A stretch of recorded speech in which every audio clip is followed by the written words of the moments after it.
Boa noite, bem-vindos. Bom, vamos iniciar aí o ano de 2018. Sejam bem-vindos. Estamos com o ano recheado aí de atividades para vocês participarem, aproveitarem. Recebemos hoje as doutoras Berta Hoffmann Azevedo, a doutora Elisete Weisman, a doutora Luzimar Melo Pontes e a doutora Marina Ribeiro, que apresentam o debate O Sujeito Psicanalítico na obra de Freud, Klein, Lacan e na Teoria Vincular. A doutora Berta é psicóloga, psicanalista, mestre em Psicologia Clínica pela PUC, membro filiado do Instituto de Psicanálise Durval Marcondes, da Sociedade Brasileira de Psicanálise de São Paulo, docente nos cursos André Green e a Psicanálise Contemporânea, e Introdução à Psicanálise, Teoria e Clínica, da Santa Casa de São Paulo. A doutora Elisete é psicanalista, graduada em Psicologia e Línguas, especialista em Psicanálise dos Vínculos, mestre em Psicologia Clínica pela PUC, doutora em Psicologia Social pela USP, membro do Departamento de Psicanálise do Instituto Sede Sapiense, supervisora da Associação Uruguaia de Psicoterapia Psicanalítica e membro fundadora da Associação Uruguaia das Configurações Vinculares. A doutora Luzimar é psicóloga e psicanalista, mestre em Psicologia Clínica pela PUC, tem se dedicado ao estudo do sujeito feminino e suas questões em torno da sexualidade. E a doutora Marina é psicanalista, mestre e doutora em Psicologia Clínica pela PUC, professora do Programa de Estudos Pós-Graduados em Psicologia Clínica do IPUSP e membro efetivo do Departamento de Psicanálise do Instituto Sede Sapiense. Todas as convidadas têm publicações de livros em psicanálise. Bem-vindas, boa atividade a todos. Boa noite a todos. O que aconteceu? Não? Quer que sente aqui? Tudo é por causa do Facebook e da imagem, mas tudo bem. Eu sou Elisete Weisman, queria contar só um curtinho a nossa ideia do debate de hoje. Começamos a pensar como poderíamos pensar o sujeito dentro da psicanálise, nas diferentes vertentes. Então, pensamos em tentar fazer um diálogo, um debate, vamos ver o que dá, vocês vão ter que colaborar com a gente. Então, cada uma das colegas pegou um autor diferente e vamos ver se conseguimos fazer que as teorias e os autores conversem. Tá? Essa é a ideia. Então, vamos começar por ordem cronológica. Então, começa a Berta falando de Freud.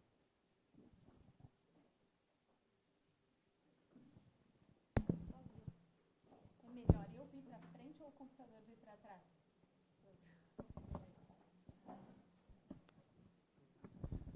Só porque aí eu consigo ler. Então, está funcionando? Tá. Então, queria agradecer, em primeiro lugar, o CEP e a Elisete pelo convite para falar sobre o sujeito psicanalítico na obra do Freud. Eu pensei em centrar minha fala, num primeiro momento, especificamente no sujeito que a gente pode depreender da obra do Freud.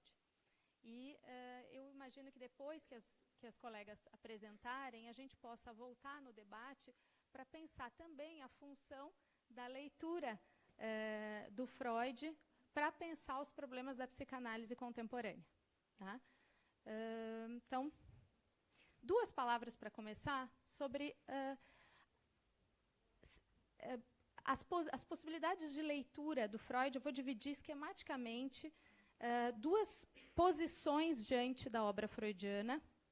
É uma coisa esquemática, mas para a gente pensar que existe uma tendência de leitura, né, que pensa os movimentos históricos por avanços sucessivos, né, como se a sofisticação da teoria se desse de uma maneira linear, né, e dentro dessa perspectiva, os autores mais antigos o desenvolvimento ia se dando dos mais antigos para os mais próximos, de maneira que a expectativa seria que aqueles mais recentes tivessem já depurado o que os mais antigos traziam de mais interessante. Uma lógica que deriva disso implica que a leitura do Freud fica menos necessária, né, a leitura lá, direto no Freud. Existe toda uma outra tendência, na qual eu me incluo, que pensa que não, né, que os movimentos históricos se dão por avanços e recuos, né, e que cada processo ele não só responde às exigências daquele momento, como também responde ao momento precedente e possivelmente vai ser substituído, não, mas, digamos, logo depois virá um outro momento que, de alguma forma, vai responder a esse e vai resgatar do anterior valores que, de alguma forma, foram sendo perdidos. Né? Isso a gente pode pensar no movimento psicanalítico, dessa forma. Né? Tem a obra do Freud em si, aquilo que está ali, aquilo que os pós-freudianos puderam ir trabalhando e fazendo avançar, mas também aquilo que se perde. E aí, o momento que a gente está hoje, né, e a importância do resgate do Freud nesse momento. Né, qual é o valor disso? Né, isso é o que eu penso que a gente pode debater depois. Né. Então, dentro dessa perspectiva, então, não se considera as novidades como respostas definitivas e nem a origem como superada. Né. É dentro dessa perspectiva que eu vou falar. Então, quando o Freud inaugura o sujeito psicanalítico, ele vai dotá-lo de uma complexidade tal que permite aos pós-freudianos derivarem dele apontando para direções muito diversas, né? E ainda reivindicarem serem seus continuadores legítimos. Quer dizer, essa abertura está no Freud, está na obra do Freud. Por isso, qualquer conclusão, né, do que é o sujeito psicanalítico que se dê de uma forma apressada, certamente vai redundar em uma simplificação. Então, é um desafio que eu vou tentar fazer.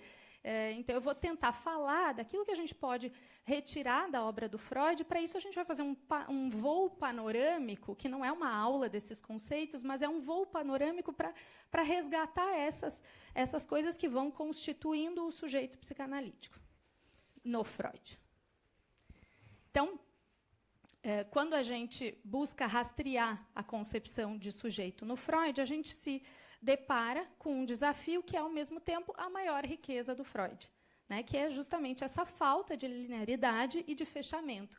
Não é um autor que vai caminhando no sentido de ir abandonando ideias antigas para chegar a uma teoria bem fechada. Não. Né? É um autor que vai indo e vindo, né? Que tem um movimento aí, o Monzani fala de espiral e pêndulo, né? E é por aí mesmo, né? A obra vai crescendo em espiral e pêndulo, né? Ele vai recuperando, ele tem ideias muito sofisticadas que estão lá no projeto, em 1895, e que ele vai retomar lá na frente, em 1920, né? E que ficam mais ou menos perdidas lá pelo meio, por exemplo, e lá em 20 ele retoma, né? E, claro, retoma ressignificadas, né, numa outra volta da espiral, mas é assim que vai se dando a construção de conhecimento no Freud. Né? É um movimento complexo que vai, então, recuperar de forma ressignificada a cada volta da espiral temáticas antes já consideradas na obra. Né? Então, há no Freud mais de um Freud. Né? O que não quer dizer tantos Freuds quanto a gente queira. Né? Não é que a gente vai lá encontrar qualquer coisa que a gente queira dentro do Freud, mas há mais de um Freud. Né? Qualquer coisa que não parta disso é simplificação. E a gente vê, muitas vezes, se usar o Freud de uma maneira muito empobrecida e simplificada como trampolim para apresentar os avanços que se dão depois.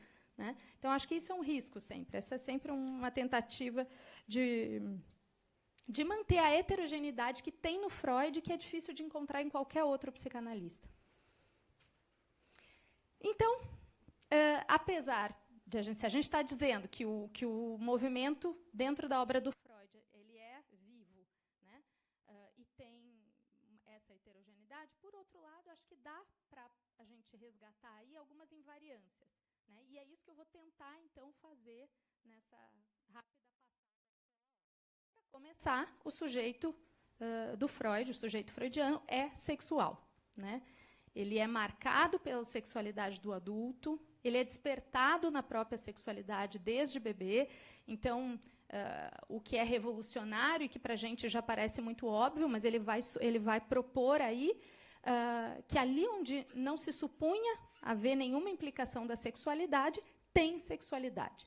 né? Seja quando ele fala da relação da criança para com seus pais, né, que a princípio era tomada como uma coisa muito pura, e ainda, dependendo se a gente vai para alguma num meio em que não circulam muitas ideias, ainda é uma coisa de arrepiar o cabelo, imagina em 1900, mas também no sentido do sintoma, do ato falho, ali nessas manifestações estapafúrdias, que o sujeito não entende por que é que estão ali, ali também, ele vai dizer, está implicada a sexualidade, está implicado o desejo, né? Ele vai dizer o sujeito tem desejos inconciliáveis, né, que exigem alguma derivação, né? Há inclinações incestuosas e parricidas, que são essas ideias aí bem chocantes, e ele vai enfatizar o papel da libido, né, e da função do psiquismo de investimento, desinvestimento, contra-investimento, né? Ele vai conjugar, a gente vai ver, né, rapidamente na obra, mas ele tem esse esforço de conjugar sempre a intensidade e também representação. Então, aqui, essa questão econômica é importante para o Freud, né? Ele vai dizer, em termos da... Quando ele fala lá da sexualidade nos 3 ensaios, ele vai falar entre a pulsão, isso é uma coisa importante e muito atual, entre a pulsão e o objeto há apenas uma solda, né? Nesse sentido, não há um objeto pré-determinado para a pulsão e, portanto, qualquer objeto escolhido é legítimo, né? É possível e é legítimo, né? Isso está lá em 1905 e isso é absolutamente interessante para hoje ainda, né? Ele vai falar, né, que um bebê nasce em estado de desamparo e ele precisa, né, e ele vai convocar um outro significativo, o Nebenmensch, que possa vir, né, atender às urgências de vida. Ele nasce com as urgências de vida em estado de desamparo para poder dar conta dessas urgências de vida. Ele sozinho não dá conta, ele precisa usar do grito, né, para convocar esse outro significativo que vem atender essas urgências de vida do bebê e vai deixar marcas, né? Esse encontro do bebê em estado de desamparo com esse outro significativo deixa marcas de uma vivência de satisfação, né? Isso está lá no projeto. E o reinvestimento dessas marcas é o estado de desejo, né? Isso vai, a ideia de que ele vai construindo, de que o psiquismo é regido pelo princípio de prazer, né? A busca, né, o estado de desejo vai fazendo movimentar aí. Claro que a gente vai vendo que, daqui a pouco, ele vai se dando conta que não é só isso, que há outras condições também que precisam estar estabelecidas. Nesse momento inicial, ele vai dizer isso, né? O sujeito psicanalítico é irremediavelmente dividido em Freud. Independente do momento da obra que a gente estiver atravessando, há conflito. Para o Freud, isso é uma coisa preciosa e ele vai manter do início ao fim da obra, né? Qualquer modelo de aparelho psíquico que ele proponha é constituído de lugares ou instâncias que estão em conflitos entre si. Vai mudar os pares do conflito, mas o conflito não. Ele vai sempre existir no Freud, né? Então, que ele vai tentando estudar esses fenômenos enigmáticos, aí, como um sonho, um ato falho, um sintoma, e vai descobrir que eles respondem a determinações inconscientes. E ele vai criar aí um aparelho psíquico, ele vai dizer, existe aí um sistema regido por leis próprias, né? Isso é novo. O inconsciente, essa é uma palavra que já existia lá em 1900, mas o que o Freud propõe é que existe um sistema e é regido por leis, e isso é uma coisa muito nova, isso que ele estava propondo. E ele vai dizer, então, que existe no sujeito um desejo, né, existe nessas manifestações estranhas, existe um desejo que, de alguma forma, se realiza, né, e um desejo que, se puder, essa é a aposta, especialmente nesse início, se puder ser revelado e apropriado, vai contribuir para uma condição menos alienada de existência e uma transformação na economia de prazer, né? Então, essa é uma aposta. Vale a pena escutar o desejo, porque isso transforma, né? Se a pessoa puder se apropriar disso. E isso é um golpe, essa divisão irremediável do sujeito é o golpe doloroso, né, desferido por Freud para o narcisismo ocidental, é o termo dele mesmo, né, ele diz que é o golpe, que a gente não é senhor da nossa própria casa, né, somos habitados por um estranho. E aí, então, em 900, ele tem a interpretação dos sonhos, que é a obra Príncipes, que eu acho que inaugura a ética da psicanálise, nesse sentido de que vale a pena se responsabilizar pelo próprio desejo, né, de que ele deve ser escutado, e nesse sentido. Nessa obra, a gente vai vendo, é uma obra que demonstra como o sujeito freudiano é forjado com o suor, né, da sua própria autoanálise. E aí vai tendo o tecido aí tramado também com os fios que vão se acrescentando na medida em que a teoria e a clínica dele vão caminhando, né? É um texto que propõe, quando ele pensa o sonho, a partir daí ele propõe um modelo de aparelho psíquico, né, que ele vai estar lá no capítulo 7, vai estar aquele modelo da caixinha, o mais conhecido lá, e também, de uma forma menos explícita, e isso é bastante afirmado pelo André Green, de que ele também propõe, a interpretação dos sonhos também propõe o enquadre clássico, né? Também propõe, a partir do sonho, que se pensa aí o modelo de trabalho, especialmente junto com os pacientes neuróticos, né? Essa ideia do polo motor inibido, de poder deitar, né? O acesso a um estado mais regressivo.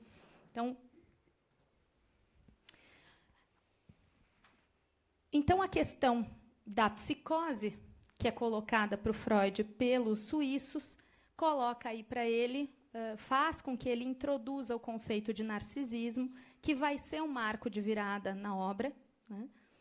E por muitos motivos. Primeiro deles, aquela flecha que estava, né, todo o estudo estava na construção, por exemplo, do Édipo, em que a gente via a criança com relação aos pais. Tem uma flecha que vira, né, no narcisismo, em que primeiro os pais então investem a criança, né? Então o narcisismo ele é muito importante, muito contundente em muitas áreas, inclusive porque ele vai afirmar que, dentre os muitos objetos que se pode investir, dentre eles está o eu, né? O que coloca um problema, porque aquela divisão que tinha no Freud, o conflito até então, a pulsão, a dualidade pulsional estava entre pulsões sexuais versus pulsões do eu, né, aquelas de autoconservação, e o narcisismo dá uma embaralhada nisso, né? O Freud vai fazer um arranjo intermediário para resolver isso, dizendo que tem a libido do eu e a libido do objeto, mas os impasses clínicos já estavam colocando para ele um problema de pensar que existiria alguma força que se contraporia a tudo isso, né, que em 20 ele vai nomear como pulsão de morte, né? Então, aqui no narcisismo, a gente inaugura também a ideia de que o sujeito freudiano investe o próprio eu, tem o próprio eu investido, né? E essa reserva do narcisismo primário vai ser importante ao longo da vida, né? A pulsão de morte, então, dá uma complicada naquilo que ele estava estabelecendo aí na construção de sujeito, porque vem essa força aí que se contrapõe àqueles que eram os dois pares dos opostos até aí. E, mais do que isso, ele vai dizer que o sujeito tem em si duas tendências e que, para que o princípio de prazer possa se instaurar, antes seria preciso um trabalho de ligação, trabalho de eros. Então, a gente já está com um Freud que já não toma o princípio de prazer e nem as representações como um dado de base, né? Há que primeiro se fazer um trabalho de ligação para que, então, o princípio de prazer possa se instaurar, né? Isso é uma virada, né? A gente está falando de um Freud que já passou pelo atendimento do Homem dos Lobos, que já viu um desafio clínico aí que colocava impasses com relação àquela posição de intérprete, né? O modelo do sonho propõe um intérprete, né, que pudesse ler aquilo que estava, de alguma forma, deformado. Aqui, no atendimento do Homem dos Lobos, ele já vê um manejo difícil da transferência, ele já se vê colocando ali estabelecendo um prazo para o fim, né, da análise do Homem dos Lobos. Ele já estava começando a se ocupar com o problema do masoquismo, que vai vir a ocupar as ideias dele, as pesquisas deles até então. Ele estava às voltas com a melancolia, com a reação terapêutica negativa, com a compulsão de repetição. Quer dizer, ele começa a descobrir que existem resistências que a gente precisa atravessar, que não são só do ego, né? As resistências do id, as resistências do superego. Aqui a gente está já está aqui. O id ele guarda diferenças para o inconsciente. Então aqui vai ganhando complexidade, né?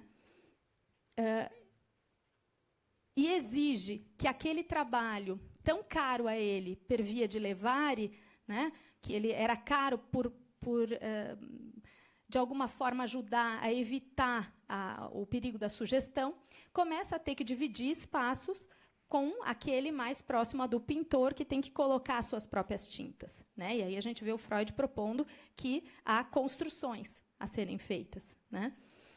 Então, aqui, além de questões técnicas, também voltam a modificações teóricas. Ele volta, por exemplo, resgatar temas que estavam muito fortes lá no projeto, por exemplo, e nunca tinham mais ganho tanta importância, como os conceitos de desamparo, de dor, de trauma, porque a clínica começava a levar para esses casos, né, em que isso é muito, muito importante. Então, a gente pode ver no Freud pelo menos dois modelos. O André Green propõe, né, que no Freud a gente pode ver o modelo do sonho e o modelo do ato. Né, o modelo do sonho, aquele das traduções, né, e o modelo do ato, né, que já está mais calcado na segunda tópica, em que o id, então, já não tem representações, né? No primeiro modelo do sonho, a gente já conta com representações, né? A pulsão está fora do aparelho psíquico e a gente vai falar de traduções da representação de coisa em representação de palavra. Na segunda teoria, já nesse modelo do ato, a gente vai falar de moções pulsionais que podem ou não ter elaborações representativas em diferentes estágios, né? Então, isso já no Freud a gente encontra, né? E, claro, a gente pode ver pelo menos esses dois modelos, mas muitas outras intuições que não estão tão desenvolvidas e que vão ser aproveitados pelos pós-freudianos, né, para avançar em muitas direções. Então, para fechar, eu acho que eu queria dizer também que o Freud, o último ponto que eu tinha pensado para essa rápida caminhada, é que, para o Freud, o sujeito é sujeito da cultura também e, portanto, imerso no mal-estar, né? A relação com o outro, as limitações do próprio corpo e o poder implacável da natureza são fontes de sofrimento. Então, Freud diz claramente que o sofrimento é inevitável, né?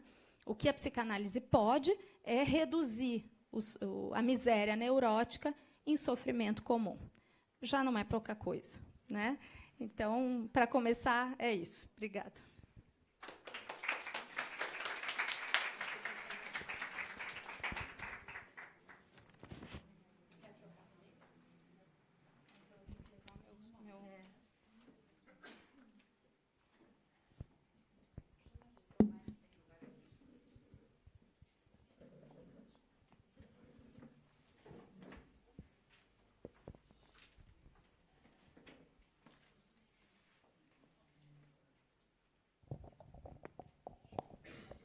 Bom, enquanto eles não colocam aqui o slide, boa noite. Gostaria de agradecer o convite da Lisete para estar aqui hoje, né, e do CEP. E é um grande desafio, né, a aula que a Berta deu, excelente, né, como é difícil fazer essa escolha do que falar de uma obra tão vasta, né, quanto a do Freud. Eu vou falar um pouquinho brevemente para vocês também da Melanie Klein, tá? E começando com o fato de que a Melanie Klein era uma freudiana, tá? E, né, construiu aí toda uma teoria, né, e conceitos a partir da obra do Freud. Aqui vocês vão ver que tem Sintra e Ribeiro, porque A apresentação de hoje, eu vou depois mostrar a capa de um livro, é um livro que ainda vai ser lançado sobre a Melanie Klein, né? Então, o que apresentarei hoje é uma compreensão do sujeito kleiniano contemporâneo, né? Então, uma visão contemporânea da Melanie Klein. Como podemos compreender as contribuições de Klein hoje e qual a sua importância para a psicanálise atual? Essa é a capa do livro, que ainda não está à venda, mas vai ser lançado no primeiro semestre. Está pronto. Por que Klein? Então, a minha apresentação de hoje está na introdução desse livro, tá?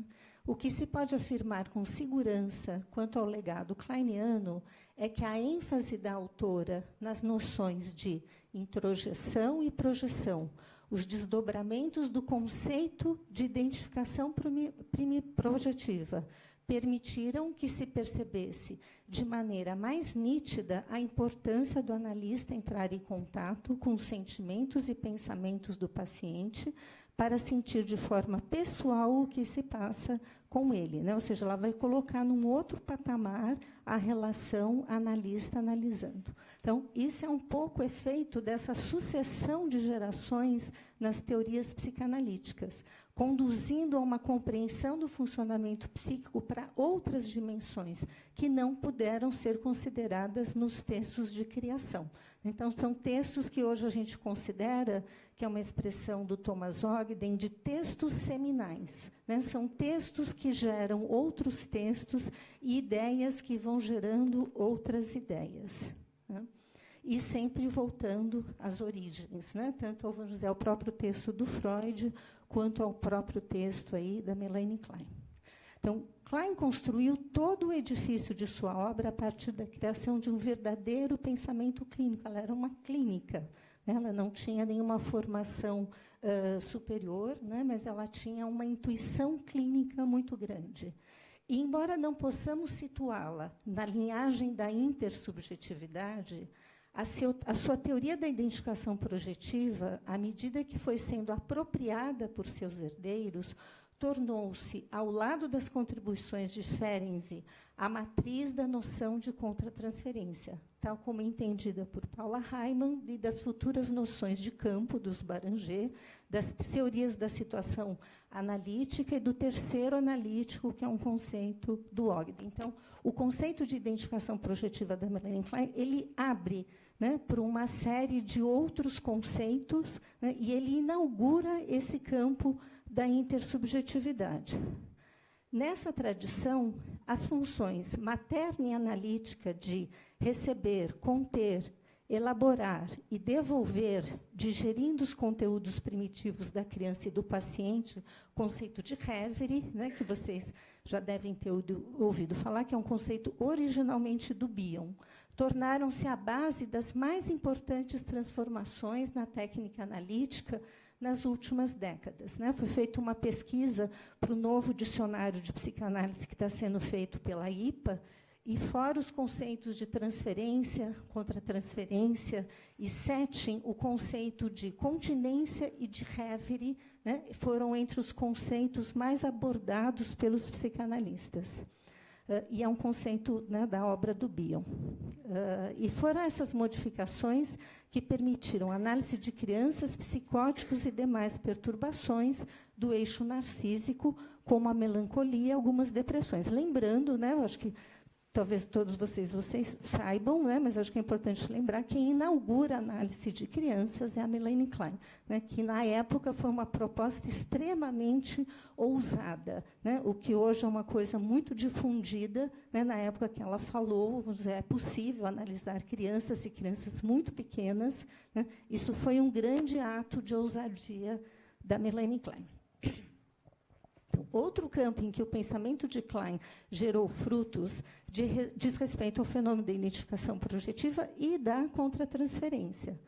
Antes dela, o analista concentrava-se na vida psíquica do paciente, mas, a partir de suas teorizações, passou-se a considerar mais o funcionamento mental do analista, através de sua reverie e sua participação durante a sessão. Né? Então, essa é uma virada, né, que hoje você, além de você, vamos dizer, ter o foco no funcionamento mental do paciente, o analista, né, isso já está no Freud como a atenção flutuante do analista, mas isso vai se expandir muito a partir do conceito da reverie do analista. Tá? Se eu estiver muito rápido, vocês me avisam. Todas essas questões estão num livro que foi lançado em agosto, que chama Para Além da Contratransferência, o analista implicado, né, da organização minha, de Elisa e da Gina Tamburrino. Então, a tarefa de abrir novos caminhos para ter acesso à palavra e à narração de uma história é indiscutivelmente um mérito de Melanie Klein. Certamente a primeira psicanalista a praticar de forma intuitiva a reverie, né? Ela não usava esse conceito, mas, de alguma forma, ela praticava isso. Né? E essa capacidade de sonhar para se referir ao trabalho psíquico inconsciente que precisa ser feito sobre a experiência emocional. Né? O que a Melanie Klein vai falar que o mais importante é o que acontece, né, durante a sessão, o que é experienciado durante a sessão, né, e isso toma uma dimensão muito grande na obra do Bion, né, que as transformações elas precisam ocorrer na sala de análise durante a sessão. Então, de maneira mais evidente que Freud, Klein chamou a atenção para a experiência emocional avassaladora, para as angústias e os medos arcaicos, que podem ser reunidos sob o nome de angústia de aniquilamento, as quais são tão difíceis de elaborar que é impossível fazê-lo sozinho. Um exemplo notável da frutificação de sementes do pensamento kleiniano está no livro Sujeitos da Psicanálise, do Thomas Ogden, que eu vou falar um pouquinho aqui, né, a partir dele. O Ogden vai pensar as posições kleinianas esquizoparanoide depressiva como diferentes formas de atribuir significado à experiência emocional, o que é diferente de dizer que há duas formas de funcionar, como proposto por Klein, e dizer que há duas formas de dar sentido à existência, uma é esquizoparanoide e a outra é depressiva. Né? Uma desintegra, outra integra a mente. A ideia de posição evoca, de imediato, a realidade da experiência emocional de um sujeito que assume uma determinada posição diante de seus objetos de amor e de ódio, né? Como o sujeito experiencia o mundo, de forma esquizoparanoide, de forma depressiva. Todos nós oscilamos o tempo todo, né, entre essas duas formas de experienciar o mundo. O olhar se afasta da noção de fases ou estágios, né, que devem ser ultrapassados em uma linha diacrônica de desenvolvimento, e aproxima-se da noção de momentos e estados que se alternam de forma sincrônica e contínua na linha do tempo. Então, foi o Bion que pôs uma setinha também entre esquizoparanoide e depressiva. Durante uma sessão, essa oscilação é contínua entre estados mais desintegrados da mente e estados mais integrados da mente. Né? Esse é o balanço, vamos dizer, do funcionamento mental. A expansão de um pensamento está precisamente nesses pequenos deslocamentos de sentidos, né? Que é o que o Ogden aqui vai fazer. Ele faz mais um deslocamento a afirmar, de modo mais explícito do que Klein, que essas duas formas não existem separadamente, mas em uma relação dialética entre si. Traz, então, a noção hegeliana de dialética para dentro da intuição de Melanie Klein, como estratégia para ampliar a original e fazê-la trabalhar de um jeito novo. Né? Isso é uma obra seminal e um autor, né, e nós também, na psicanálise contemporânea, como que a gente faz um autor, né, o próprio Freud, trabalhar de um jeito novo. Né? Então, Ogden destaca ainda que cada uma das maneiras de dar sentido à existência exige a outra. Né? A gente não pode pensar uma posição sem a outra. E que elas oscilam da mesma forma que, para Freud, a mente consciente só tem sentido em relação à mente inconsciente. ambas não existem em separado, as posições não existem em separado, né? Inconsciente e consciente não existem em separados. E, nesse sentido, o sujeito é cindido, né? Tanto o sujeito freudiano quanto o sujeito kleiniano, né? O sujeito kleiniano não existe numa determinada posição ou nível hierárquico de posições, né? Não é bem, você elaborou, às vezes algumas pessoas davam Melanie Klein há 20, 30 anos atrás, elaborou, eu falo que chegou no trono da posição depressiva, né? É o fim da análise. Não, né? Existe sempre uma contínua oscilação. Então, essa tensão dialética entre as posições. Disso podemos inferir que o lugar do sujeito em psicanálise é um lugar em movimento temporal e pode ser mais bem apreendido ao afirmarmos que o sujeito psíquico é uma relação entre dois lugares, entre duas maneiras diferentes de dar sentido à experiência, né? O modo esquizoparanoide, o modo depressivo de dar significado à experiência. De outro lado, a posição depressiva cria um sujeito narrador de si, que é capaz de interpretar o vivido e fazer a mediação entre si mesmo e a experiência sensorial, o que permite entrar no tempo histórico, acessando o passado e futuro, né? O sujeito, vamos dizer, onde está predominantemente esquizoparanoide, ele é um sujeito ahistórico, porque ele não tem, vamos dizer, a capacidade autorreflexiva dele, né, está prejudicada pelas intensas cisões da posição esquizoparanoide. O sujeito depressivo já é um sujeito, ou num estado depressivo, onde é possível reconhecer o outro, simbolizar, né? Então, a posição depressiva permite reconhecer os outros como sujeitos totais, independentes, com uma vida interna semelhante à nossa própria, dando origem à capacidade de cuidar do outro, sentir culpa e fazer reparações não mágicas aos danos praticados na imaginação e na realidade, e aumentando a tolerância à dor e à frustração. Enfim, gerando uma qualidade de vida que possui uma riqueza de significados simbólicos.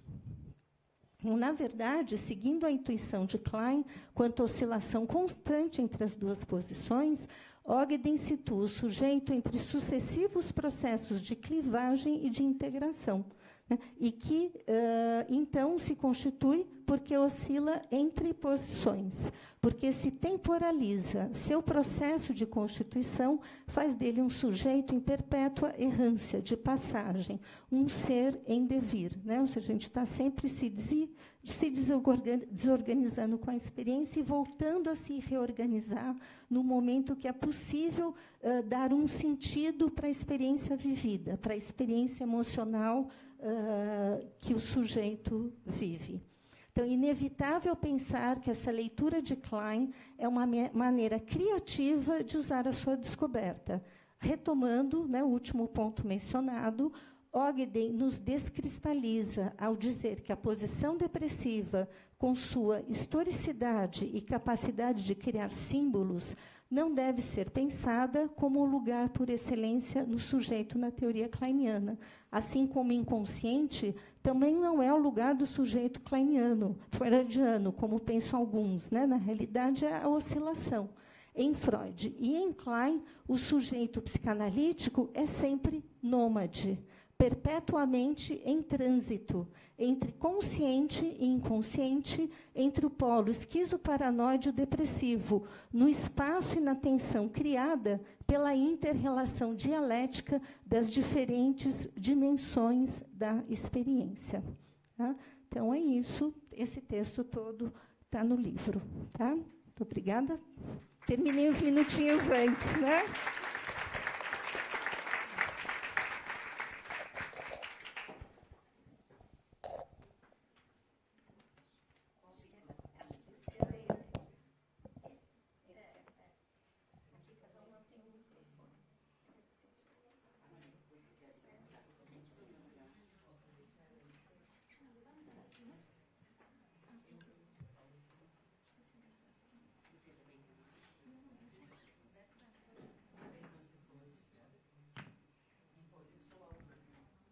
Boa noite, eu sou a Luzimar, quero agradecer muito a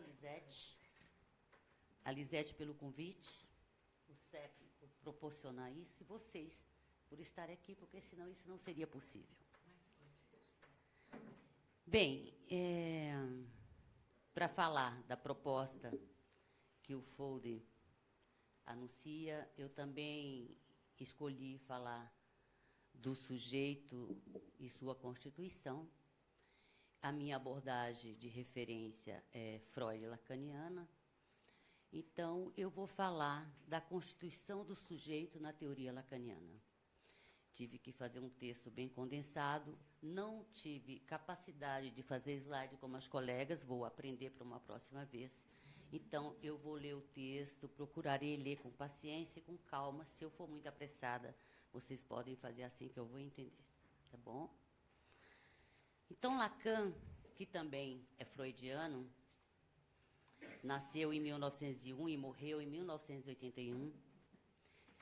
Desde o início e por toda a sua obra, debate a noção de sujeito, preocupando-se com a singularidade do sujeito e o quanto tal singularidade é efeito do meio social, especificando, em primeiro lugar, o meio parental, onde os acontecimentos da infância, bem como as interações inconscientes entre os indivíduos, se tornarão determinantes de sua personalidade. Lacan, num texto, O Estádio do Espelho como Formador da Função do Eu, de 1949, Lacan se propõe continuar os estudos empreendidos por Freud em 1914 em Introdução ao Narcisismo. Com relação à origem do eu, o ego, momento em que se forma o narcisismo primário infantil. Este é o momento que diz respeito à criança e à escolha da sua própria pessoa como objeto de amor, em uma etapa anterior à sua capacidade de se voltar para os objetos exteriores. É só após esta operação que podemos falar no narcisismo secundário, o momento de trazer de volta para si a libido investida nos objetos, por meio do processo de identificação. Ou seja, identificar-se significa querer ser como um outro. Para Freud, na vida adulta, o narcisismo primário será reativado quando das escolhas afetivas do sujeito, isto é, na escolha dos objetos de amor que são feitos com base nele mesmo ou na pessoa que dele cuidou, a mãe. Diz Freud que o ser humano projeta diante de si como seu ideal é o substituto do narcisismo perdido de sua infância, durante a qual ele mesmo era seu próprio ideal. Lacan, no texto Estádio do Espelho, abre uma nova perspectiva ao se voltar para as relações intersubjetivas da primeira infância e desenvolve outra concepção sobre a identificação primordial e o narcisismo. Situa o eu como instância de desconhecimento, de ilusão, de alienação e sede do narcisismo. Separa o sujeito que fala do sujeito como instância narcísica. Para Lacan, o sujeito não nasce sujeito e não se desenvolve, ele se constitui. Sabemos que um lugar é preparado para o bebê no universo linguístico dos pais. Portanto, o mundo de discurso precede o seu nascimento. Ou seja, o bebê é falado mesmo antes de nascer. A pré-história que o antecede produzirá marcas na constituição do seu psiquismo. Porém, o nascimento do bebê não coincide com o nascimento do sujeito, uma vez que, ao nascer, ele está totalmente submetido à própria insuficiência psíquica e orgânica. No Estádio do Espelho, Lacan nos apresenta os elementos para pensar a constituição do eu.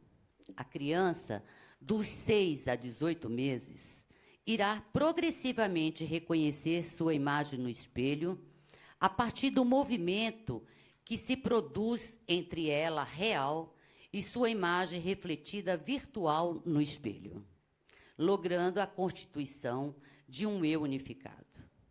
O bebê toma a imagem virtual, este outro que vem de fora, como se fosse real.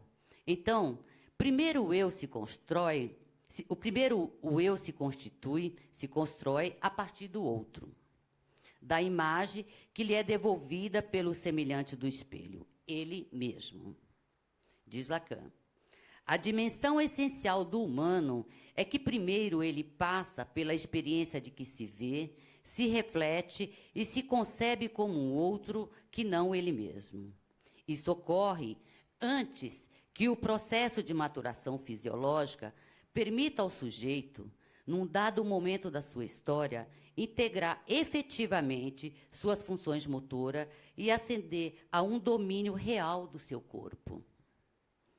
Antes desse momento, o sujeito toma consciência do seu corpo como totalidade. Diz Lacan, a só vista da forma total do corpo humano dá ao sujeito um domínio imaginário do seu corpo, prematuro em relação ao domínio real. A criança toma o outro do espelho como um eu, e a partir daí os espelhismos com os demais semelhantes se constroem. A criança que se desconhece no seu ser se reconhece na imagem. Essa precipitação lhe serve como primeira identificação de um si mesmo. Se eu sou um outro, o outro pode ser eu. Este primeiro momento da relação consigo mesmo, que é irremediavelmente e para sempre uma relação com um outro, só representa uma fase privilegiada na medida que tem um valor exemplar para toda a sequência de um desenvolvimento. Não é um estágio destinado a ser superado, mas uma configuração insuperável. Na questão sobre o narcisismo e a formação do eu, Lacan afirma, então, que não é somente o investimento libidinal na imagem de si mesmo que forma o narcisismo. Este também ocorre quando a criança, diante da sua prematuridade, ao perceber sua imagem refletida no espelho, faz uma operação psíquica que lhe possibilitará se reconhecer por inteiro. Aqui há uma identificação com essa imagem refletida e formadora do eu, o que possibilita antecipar uma unidade do seu corpo. O sujeito fica alienado a essa imagem por não poder ainda afirmar a sua identidade. Esse momento define a estrutura do ser e ainda marca a matriz simbólica do eu. Esse é o momento do encontro do corpo da criança com o corpo do outro, sendo que sua imagem garantirá a realidade de seu corpo inteiro e independente. Lacan, ao apontar a linguagem e o grande outro nas formulações sobre o sujeito, o espelho passa a representar esse grande outro, o outro com O maiúsculo. O outro lugar do código é ocupado pela mãe diante do outro azinho que é o semelhante. Desculpa, não é diante, é diferente do outro azinho que é o semelhante. É o outro grande materno que fornece ao bebê uma imagem acabada quando a criança ainda não tem condições de se unificar. Portanto, é na relação mãe e bebê que se dá a primeira marca para a formação do eu, momento em que a criança é capturada pelo olhar desse grande outro. É essa imagem que possibilitará ao bebê ver sua imagem refletida no espelho, no instante em que a mãe lhe devolve o seu olhar. Até esse momento, o bebê não se diferencia de sua mãe.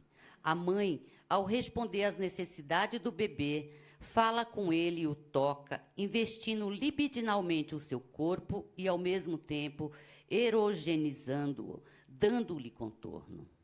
Escreve marcas e empresta significados para nomear as sensações e comportamentos do bebê, e assim o insere no universo da linguagem e da comunicação. Daí dizer que essa é uma relação primordial na constituição do sujeito. É por meio da identificação primeira especular que se origina o eu ideal. Isto é, o discurso materno opera sobre a criança, num tempo em que, por ser imaturo, ainda não domina a linguagem. A voz do outro mãe fala com ela e por ela.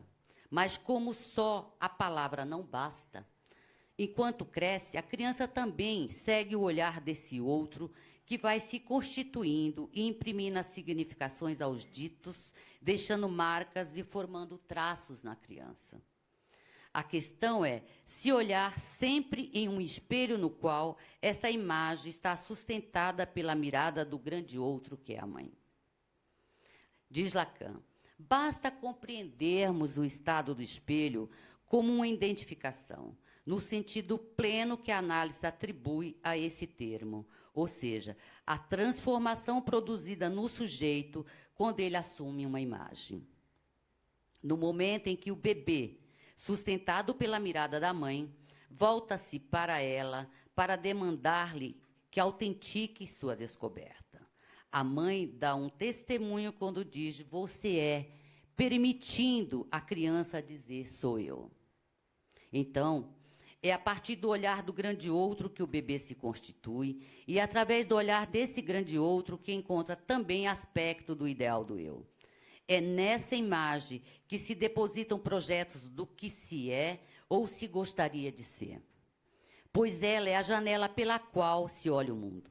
Mas para que exista essa precipitação, esse submergir na imagem, é necessário que exista algo previamente, isto é, a matriz simbólica, e ela parte do desejo da mãe. Portanto, a imagem a que temos acesso é virtual, especular, refletida de si mesmo pelo grande outro. Posteriormente, é em torno dessa imagem do eu que o sujeito se organizará. É a partir deste momento que a criança conta com o olhar do grande outro primordial materno para reconhecer a integridade do seu corpo, da sua imagem. Sendo assim, o olhar na organização psíquica aponta que existe um outro que nos olha e nos captura. É o olhar desse outro que nos faz existir. E a forma como somos olhados por ele criará as marcas do nosso destino. A importância das primeiras impressões visuais na organização psíquica do ser falante é que, antes de ser capaz de falar, ele vê e integra as impressões aprendidas na relação com a mãe. No olhar da mãe, Lacan reconhece uma função antecipatória capaz de engendrar a primeira organização do eu especular, instante que o sujeito encontra-se alienado no grande outro e na imagem. É por meio do olhar que o sujeito se organiza e se confronta com o diferente de si. Assim, uma criança não se vê com os próprios olhos, mas com os olhos daquele que a ama ou a odeia. Portanto, é no outro que o sujeito se constitui como ideal. Aquilo com o que o sujeito se identifica é aquilo que ele quer ser. A criança, ao se apropriar de uma imagem especular no fim do estádio do espelho, poderá ingressar no complexo de Édipo e prosseguir com sua constituição de sujeito. Para exemplificar os tempos nos quais se elabora a constituição de um sujeito desejante, Lacan apresenta 3 tempos do Édipo, que devem ser pensados em torno da função paterna, o que articula tanto o falo quanto a castração. A dialética de ser ou de ter o falo é o que está em jogo na constituição edípica, e o falo é o significante da falta, da castração, do desejo. No primeiro tempo do Édipo, temos o estádio do espelho. A criança é o falo, a mãe tem o falo. Quando na fase do espelho o bebê se identifica com o falo, é porque neste momento fez a experiência de que à mãe algo falta. Percebe que falta algo ao grande outro materno e se coloca como objeto que a completa. É a mãe quem o coloca no lugar fálico imaginário complementar. É o desejo da mãe, a castração da mãe que dá à criança o lugar privilegiado de falo imaginário. Aqui a presença do pai se fez como um significante inserido na cultura. Ou seja, se o bebê percebe a falta da mãe, é porque a mãe passou pelo drama edípico, pela proibição do incesto, é um sujeito castrado. Então, a função paterna escrita na mãe tem um papel decisivo no modo como o bebê é recebido, alocado simbolicamente e imaginariamente. É a castração materna, sua fantasia inconsciente e sua resposta sintomática diante da falta e da diferença sexual que permitirá a introdução do simbólico na vida do bebê, nascendo uma subjetividade independente. Portanto, a partir da experiência especular, o bebê poderá experienciar a ausência e a presença da mãe, a qual implica a marca simbólica da falta. No segundo tempo do Édipo, para a criança, o pai é o falo, o pai é o rival. Na constituição do sujeito, é o discurso materno que introduz um pai, quando o desejo materno desloca-se para aquele que tem o falo, o pai. Aí, a função paterna, como uma função operatória, determina para a criança o seu acesso ao simbólico, produzindo uma dupla castração. Castra o grande outro materno de ter o falo e castra a criança de sê-lo. No terceiro tempo do Édipo, ninguém é o falo, e o outro, grande outro, deixa de ser a lei absoluta. O pai, como uma metáfora, substitui o enigma que o desejo do grande outro materno coloca para a criança pelo significante nome do pai, produzindo para o sujeito uma significação fálica. Na saída do Édipo, a dialética será de ter ou não ter o falo como suporte para a imagem do corpo, mas o acesso à virilidade e à feminilidade para qualquer sujeito se dá por intermédio de uma operação simbólica, a castração, que consiste na renúncia à miragem de totalidade que nos embriagavam. A lei instaurada tem um duplo sentido. De um lado, a proibição, e do outro, o acesso ao desejo. Há uma subjetividade singular, única, evidenciando que a lei e o desejo estão ligados na constituição de qualquer sujeito. Portanto, o sujeito lacaniano é um ser feito de linguagem, cujo acesso se dá no registro do simbólico, e esse é o momento da constituição do sujeito propriamente dita, já que, por escrever em si a falta, o desejo torna-se um sujeito falante. Fala-se. Muito obrigada.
Bom, a última. Não por isso sou a mais jovem, mas porque pensamos em uma ordem cronológica. Eu vou falar da psicanálise das configurações vinculares. Trata-se de uma linha que surge na Argentina com os doutores Janine Puget e Isidoro Berenstein para poder pensar o atendimento a casais, famílias e grupos, mas fundamentalmente casais e famílias. Como vocês veem no primeiro slide, eu escolhi o Guernica, e eu acho que o Guernica tem várias formas para ser olhado. nós podemos olhar em um ponto dele ou podemos tentar olhar o Guernica como um todo. Talvez a teoria das configurações vinculares tenta ampliar o olhar, ir além do sujeito isoladamente e pensa o sujeito nascendo em vínculo e dentro de um social e uma cultura que lhe dá espaço. Pelo qual vamos tentar pensar como esse olhar vai pensando o sujeito da psicanálise. A origem da teoria se dá a partir de interrupções de atendimentos individuais. Trata de pensar uma escuta ampliada que inclua o eu, mas em vínculo com o outro. A partir, por exemplo, de análises de crianças que ficavam interrompidos por causa da dor desses pais que ficavam excluídos do consultório, começou a pensar-se a necessidade desses pais trabalhar junto com as crianças dentro do consultório.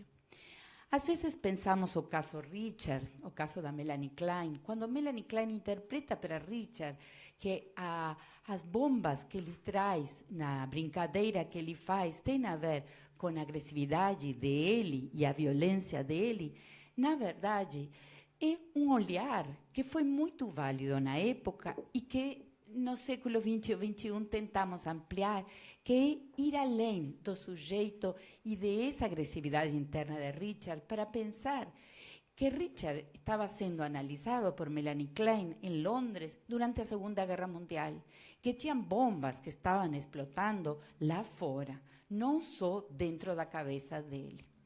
Pelo qual começamos a pensar que vamos saindo da parte intrapsíquica para pensar o intersubjetivo e o transsubjetivo, que vou ir explicando aos poucos. As falhas nos atendimentos também se davam, por exemplo, em atendimentos a uma mulher que aparecia como culpada no lugar de aquela que tinha que ver com os fracassos do matrimônio, por exemplo, para poder pensar que alguma questão que circula dentro desse casal tem a ver com eles dois e não com um sujeito só. O mesmo acontecia nos atendimentos aos adolescentes. Na medida que o adolescente começava a mudar e esses pais ficavam isolados dessa mudança, não conseguiam conter essas angústias. Então, a clínica sempre vem primeiro que a teoria e a clínica vem bater na porta de nossos consultórios para fazer que se escreva essa teoria. A partir de aí, os autores começam a pensar a psicanálise das configurações vinculares. Essa é uma definição minha que está em um dos meus livros, que vou ler para vocês para pensar a descrição da psicanálise das configurações vinculares. A teoria das configurações vinculares pode ser entendida como um estudo psicanalítico dos vínculos e uma ampliação da psicanálise tradicional freudiana. A psicanálise tradicional coloca o olhar no indivíduo, focalizando-o a partir de seu mundo intrapsíquico. A psicanálise das configurações vinculares parte de uma clínica do conjunto, que desenha um inconsciente vincular. Este, à maneira de uma estrutura ou de uma rede, estaria subjacente aos vínculos, no casal, na família, no grupo e nas instituições. Vou tentar ir abrindo essa ideia.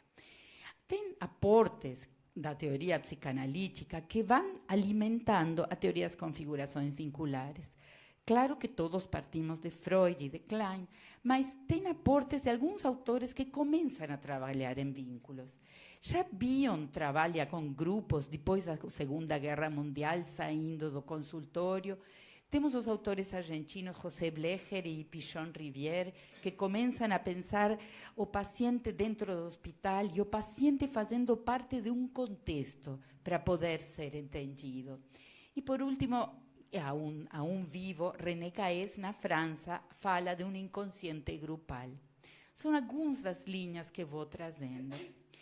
Os autores da teoria das configurações vinculares pedem emprestado de outras ciências alguns conceitos que ajudam para poder pensar a psicanálise vincular. Tomam em conta os aportes da antropologia de Claude Lévi-Strauss, porque quando pensamos um casal e uma família, não podemos pensá-lo isolado daquele social que dá um espaço para esse casal e família. ser casal no Brasil não é o mesmo que ser casal na China ou na África. Então, isso que antropologicamente se descreve como esse lugar esperado ao qual esses vínculos advêm têm que ser considerados. Como se constitui uma família é o mesmo. Também tomam autores da filosofia, como Alain Badiou, que trabalha em cima do tema do amor, e Emmanuel Levinas, que trabalha em cima do rostro do outro e o lugar que o outro ocupa. Vocês vão ver que na teoria vincular o outro é um lugar bem importante, porque pensamos em vínculos. Também toma conceitos da história, como Ilácio Leucovitch, para poder pensar que cada sujeito é constituído dentro de sua história. Não podemos pensar os vínculos isolados da história e do momento no qual eles vivem. Tem conceitos de Zygmunt Bauman e da teoria de comunicação de Paul Václavic, quando ele trabalha o conceito de duplo vínculo. Então, Janine Puget e Isidoro Berenstein são os autores argentinos que saem na época da ditadura da Argentina. Janine vai para Paris, Isidoro vai para Israel e depois voltam para constituir a teoria das configurações vinculares, que implica um olhar que pensa o sujeito em vínculo no social e na cultura da qual ele faz parte. Vamos pensar, tem um aparelho psíquico, antes disso, talvez para explicar, eles concebem um aparelho psíquico que está dividido em 3 espaços. Seria o espaço intrasubjetivo, que tem a ver com o mundo intrapsíquico, o espaço intersubjetivo, que tem a ver com o espaço dos vínculos, e o transsubjetivo. O espaço intrasubjetivo implica uma escuta intrapsíquica que olha para as identificações do sujeito e para o sujeito em função dos objetos internos. Então, o outro se constitui aqui como alguém na qual eu projeto aquelas fantasias que fazem parte do meu mundo interno. E essas marcas inconscientes estão constituídas dentro do sujeito em si. Podemos pensar no exemplo de escrever uma carta. Quando eu escrevo uma carta, o outro não está presente. O outro é fruto de minhas fantasias e desse outro que eu imagino que está dentro meu. Pelo qual, esse outro não faz obstáculo. Eu escrevo uma carta, talvez é muito antigo isso, mas ou escrevo no computador, mas o outro não faz esse limite, porque eu posso imaginar quem o outro é. Agora, vamos ver a diferença depois entre escrever uma carta e ter um diálogo com o outro. Esse espaço do intrasubjetivo tem a ver com os conceitos que as colegas foram traçando e que tem a ver com o mundo intrapsíquico, espaço das identificações e representações. Às vezes pode ser falado como eu esperava que ele dissesse. Claro, eu esperava dentro da minha cabeça, mas não era ele, mas era eu. Ela deveria fazer, então, como cada um imagina o outro, mas ainda o outro não entrou na ação, e nesse espaço que estamos descrevendo. O espaço intersubjetivo é o espaço dos vínculos, como bem Botero desenhou a família. Fala de uma escuta vincular, na qual pensamos no eu e o outro com um entre que os constitui. Não estamos falando de João ou de Maria. Não estamos falando só da história de João ou da história de Maria, mas sim daquilo que constitui entre eles. Muitas vezes os sujeitos em diferentes vínculos viram sujeitos diferentes, porque a situação constitui esse vínculo ao qual estamos olhando. Então, estamos falando de marcas intersubjetivas que constituem um inconsciente vincular. Cada vínculo, cada casal, cada família tem um histórico de marcas que são vinculares e que foram se constituindo ao longo da história conjuntamente, um junto com o outro. Então, se comparamos escrever uma carta, que era o que falávamos antes, com o discurso vincular, o conversar com o outro, o que acontece quando converso com o outro é que o outro está presente. E o outro, ao estar presente, é um limite para a minha fantasia.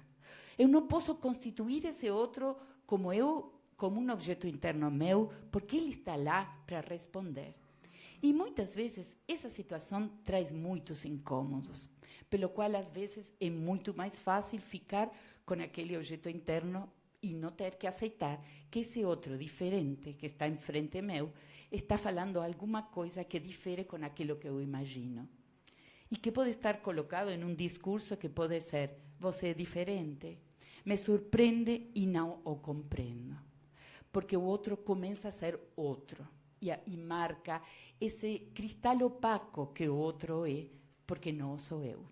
E estabelece um limite que estabelece muita dor também para os sujeitos. Eu pensava em um casal que eu atendia, que eles tinham a vida organizada da seguinte forma: ela trabalhava durante o dia e ele trabalhava durante a noite. Eles tinham só um dia em que ele estava de folga, que era o dia que eles vinham para análise vincular. Mas eles nunca se encontravam. E, de alguma forma, essa forma de viver, o que providenciava para eles, era poder ficar com o objeto interno que cada um era para o outro e pular por cima de ter que escutar esse outro. Dor que foram constituindo dentro da análise, tendo que escutar esse outro aí, falando coisas que talvez não concordavam com a cabeça deles. O espaço transsubjetivo tem a ver com a cultura e com o social. Todos fazemos parte do mesmo contexto sociocultural histórico e cada sujeito da psicanálise faz parte desse contexto. Tem transmissões de conceitos culturais que são otorgados pelo social e transmitidos de família a família por formar parte de uma dada cultura. O espaço transsubjetivo é um espaço mudo. É um espaço mudo na medida em que ele é difícil de ser interpretado, porque nós, como analistas, fazemos parte desse mesmo espaço social que atravessa esses pacientes aos quais estamos vendo no consultório. Então, quando os pacientes falam da crise, por exemplo, econômica, e da possibilidade de perder o trabalho, na verdade, se um de nossos pacientes perde o trabalho, isso também atinge o analista, porque o analista também está atravessado pela mesma crise. E aí aparece essa grande questão de poder pensar como analisar esse espaço, que aparece como um espaço mudo, no qual nós também não fomos analisados, porque na medida que esse paciente tem medo de perder o trabalho, o analista também pode perder o trabalho, na medida que esses pacientes não façam parte mais dessa cena. Os autores falam de um conceito de mundos superpostos. Os mundos superpostos têm a ver com o espaço transsubjetivo, no qual pacientes e analistas fazem parte dessa mesma realidade. Eu sempre conto que, depois da época da ditadura no Uruguai, eu atendia pacientes que achavam que eu estava entendendo certos termos muito politizados e que o que eu fazia sempre é perguntar o que significavam esses termos. Porque, para esses pacientes, o importante era que eu entendesse o que significavam para eles e não fazer de conta que entendemos esses conceitos que talvez têm marcas diferentes para cada um deles. É um espaço que pode ser falado como, às vezes, escutar no consultório dizer: uma boa mãe cuida de seus filhos, que acontece quando vemos famílias nas quais o pai é aquele que cuida dos filhos e a mãe trabalha. O pai paga as contas de casa. Então, estamos falando de matrizes sociais e todos estamos atravessados por essas marcas do social e da cultura, que temos que poder pensar. Não sei como estou de tempo. Vou contar só um... Ninguém marcou o seu tempo. Já sei, eu nem vi. Vou rapidinho. Eu lembro um caso, eu trabalho com estrangeiros aqui em um projeto, e que uma vez fomos trabalhar com uma mãe africana com seus filhos. E as educadoras do lugar, que eram brasileiras, falavam que essa mãe africana era muito... não cuidava de seus filhos. Ela ficava lá e o filho chorava e ela não tomava conta do filho que estava chorando. Até que fomos saber que dentro da cultura africana, quando nasce uma criança, o social e a sociedade é aquela que toma conta de seus filhos, não é o pai e a mãe. Então, esse era um olhar ocidental, no qual nós esperamos que a mãe seja aquela que cuida do filho e o pai, por exemplo, providencie. Mas em outras culturas, os formatos de casal e de família são outros. E temos que poder pensar isso. Para nós, o paciente é o vínculo. Então, não é João, não é Maria, não é José. É aquilo que eles estruturam entre eles, pelo qual pensamos e falamos de um discurso vincular que vai além de cada um deles e sim tem a ver com o que construem entre eles. O vínculo fala de dois sujeitos em presença com um entre. O entre é aquilo, poderia ser chamado intermediário, nas palavras de Caes, poderia ser chamado de várias coisas, é aquilo que une esses dois para constituir esse vínculo. Agora, esse vínculo se constitui em presença. Não é o mesmo que no consultório uma paciente individual fale de que o esposo saiu de casa, a que dentro do consultório, atendendo um casal, a esposa fale para ele: eu quero me separar, você vai sair de casa.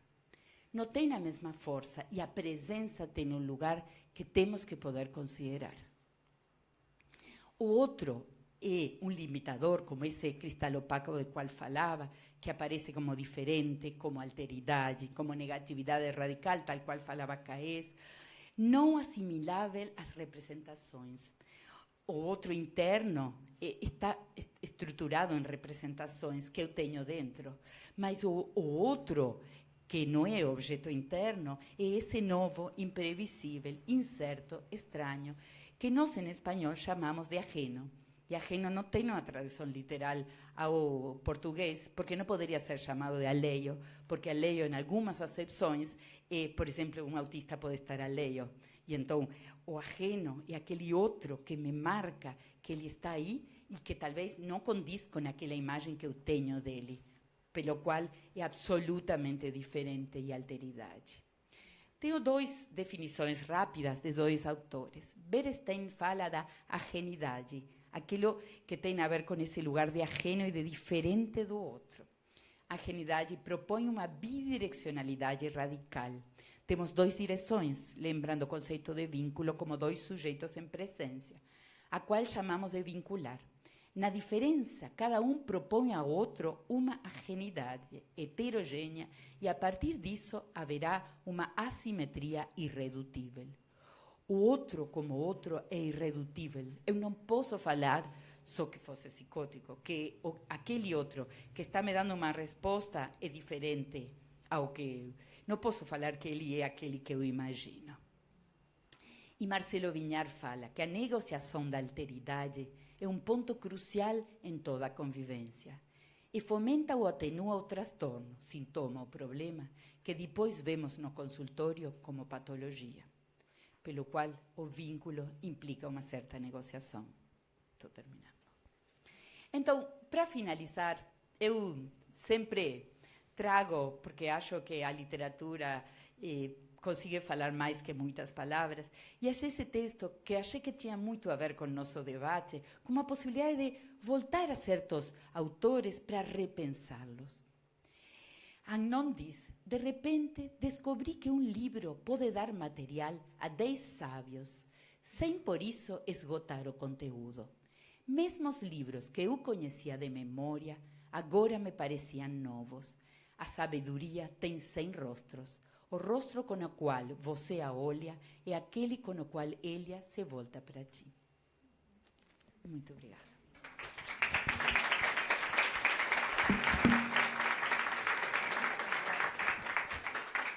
Antes de começar o debate, lembrei que tinha esquecido que nós trouxemos os livros de qual cada uma das autores fala, por se vocês têm interesse. Mas agora eu acho, não sei, gostaria que falassem do que estão pensando, não tem que ser uma ideia completa, pode ser associação de ideias. Vamos começar a trabalharmos juntos. Quero fazer uma pergunta. Vai. Ah, tem que... Mas...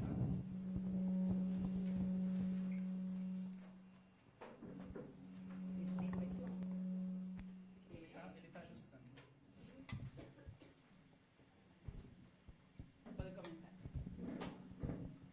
Oi.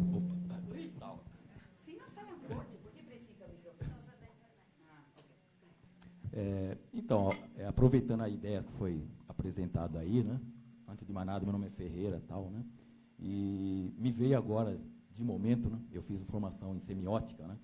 Me veio a ideia de Charles Peirce, né? Que ele foi alguém que quis propor uma teoria que fosse a mãe de todas as teorias de conhecimento. E o que ele frisava muito forte é o quê? A preciosidade dos conceitos.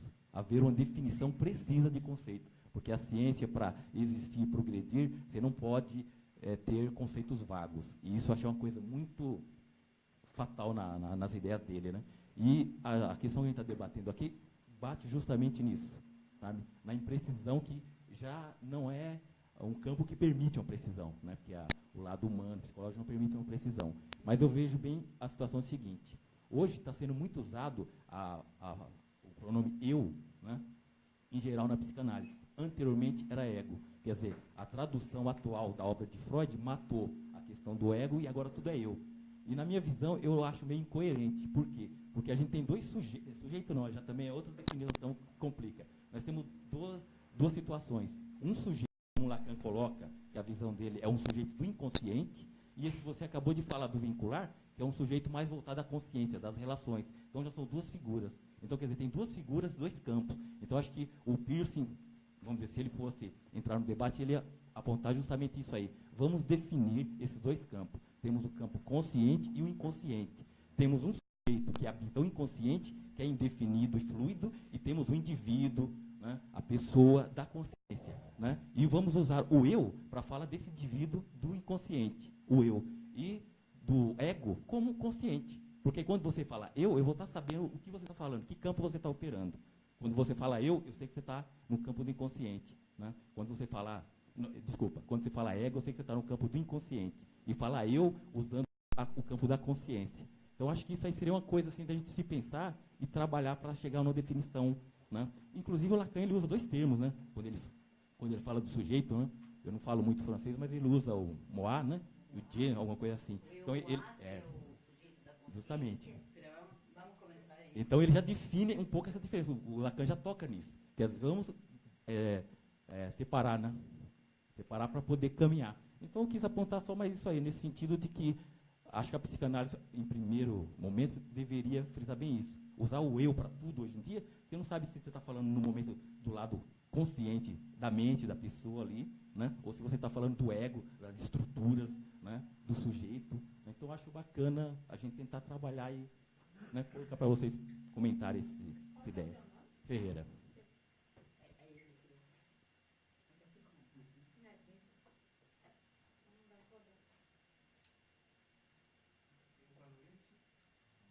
Boa noite, meu nome é Rui. Primeira vez que eu estou aqui, né? Eu sou meio estranho no ninho, porque eu não tenho formação psicanalítica. Eu sou formado em Direito, Relações Internacionais, mas sou uma pessoa curiosa e gosto muito de literatura. E eu queria fazer uma observação e, ao mesmo tempo, uma pergunta. Na tua fala, Lisete, quando você fala que existe uma certa, não sei se é essa palavra, mas uma determinação das nossas matrizes sociais na configuração dos vínculos. E você deu o exemplo da família africana, né, que era a pessoa não compreendia exatamente como funcionava a família africana. E a minha pergunta você, ao mesmo tempo, também deu diversos exemplos de ciências auxiliares que auxiliam no entendimento dessa teoria do vínculo, como a história, a antropologia, etc. Qual seria o papel, por exemplo, da cultura nesse sentido? Eu falo isso porque há poucos meses, a Mulher dos Pés Descalços, da Scholastic Mukasonga, que é uma escritora ruandesa, e fiquei muito tocado como ela explicava realmente como funcionavam as coisas em Ruanda antes de todos os massacres, como era a vida familiar também, diversas coisas. Como é que é a contribuição desse tipo de literatura, por exemplo, para você entender essa, outra palavra que eu não sei se é precisa ou não, essa alteridade que deve existir nessa análise de vínculos. Se existe trabalhos nesse sentido, eu acho...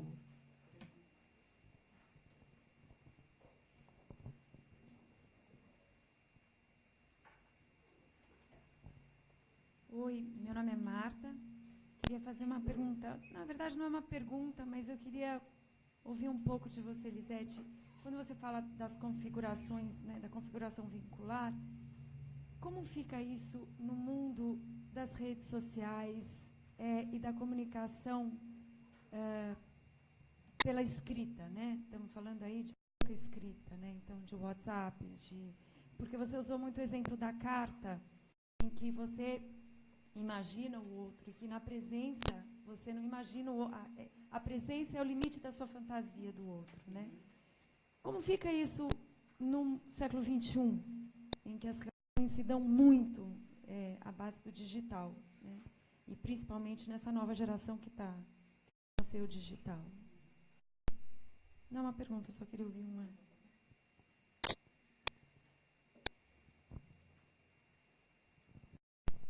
Oi, meu nome é Mônica. E eu fiquei fazendo uma ligação entre vocês duas, na verdade, do Klein com a configuração vincular. Não é tudo posicional, então, quer dizer, quando a gente fala de uma relação vincular, a gente não está falando de posição. O sujeito... não elaborei tanto assim o que eu estou pensando, mas a associação, para mim, da posição, do que é posicional, do sujeito posicional com o vincular, parece que vocês estão falando da mesma coisa, né? Que numa relação eu sempre tenho posições diferentes. Foi uma ideia, não sei se funciona.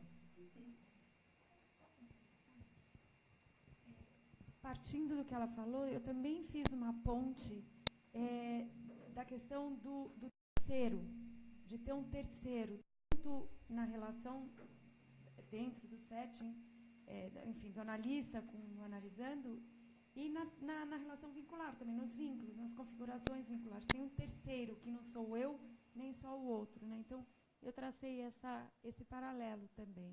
Não sei se faz sentido. Estava pensando se na outra sala terá alguém que queira perguntar.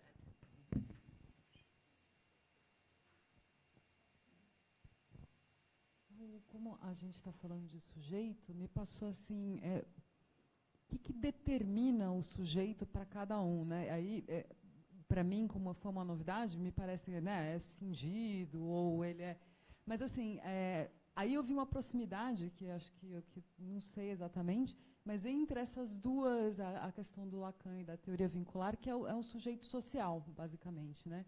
Não é tão... Então, eu queria um pouco, assim, se apresentou cada uma, se vocês pudessem um pouco dizer falamos várias coisas que determina o vínculo, então o que determina é estar cingido, o que determina é o inconsciente, porque o consciente não está no vincular, porque também me parece que é muito mais, porque eu imagino que, me parece que elas se perpassam muito mais do que a gente está imaginando. Mas eu estou um convite para, se a gente puder voltar ao sujeito, que é o sujeito que se constitui, porque o Foucault fala de sujeito, a Judith Butler fala de sujeito. Sujeito é um grande conceito hoje, né? O que é esse conceito? Só pensando o que liga vocês nisso, porque, para mim, aqui o social ficou tão claro, mas um pouco isso.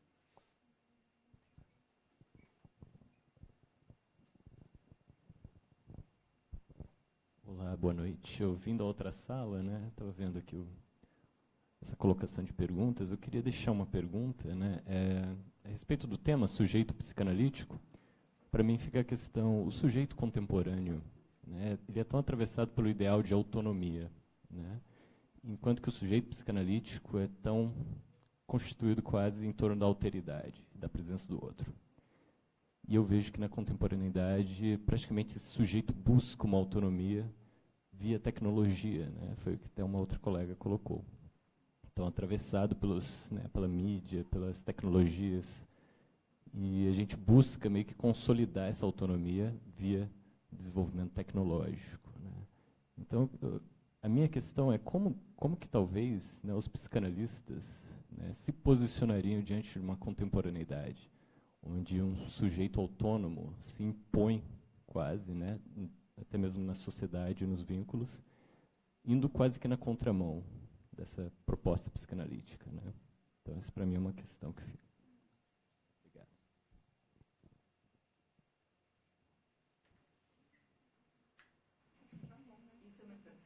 Isso me... Ai, espera, não.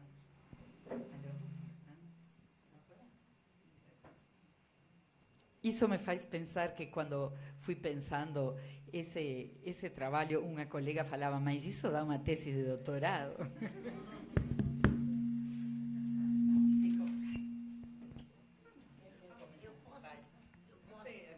Por favor. É que eu acho que tem uma questão bastante importante com essa questão do que é o sujeito, né?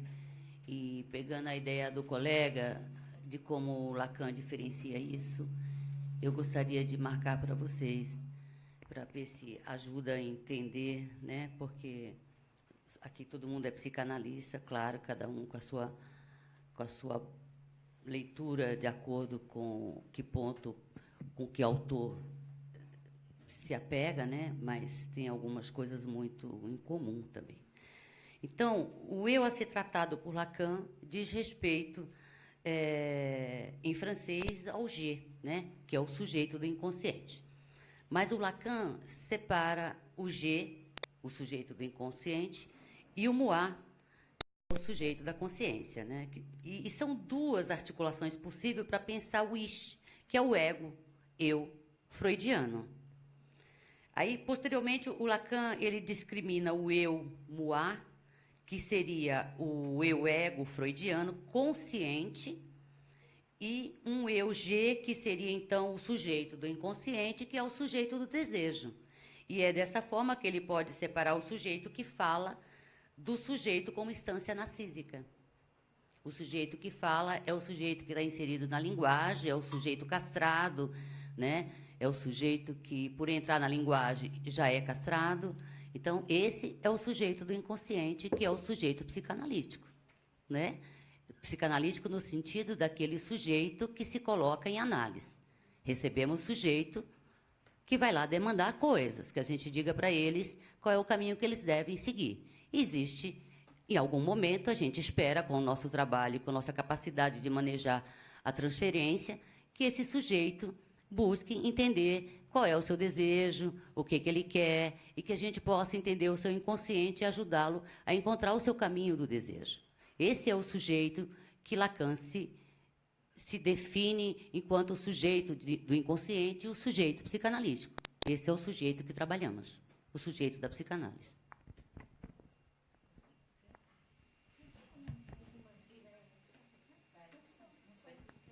Posso fazer? Só passei algumas ideias a partir de todas as perguntas, né? Primeiro, eu me lembrei de uma frase do Bion, né? Que o Bion vai falar o seguinte: para existir um, é preciso dois. Né? A Lisete citou o Bion. O Bion é um pós-kleiniano, né? Defendendo um pouquinho a Melanie Klein. Né? O que a Melanie Klein vai... Mesmo que ela foque o intrapsíquico, assim como Freud, né?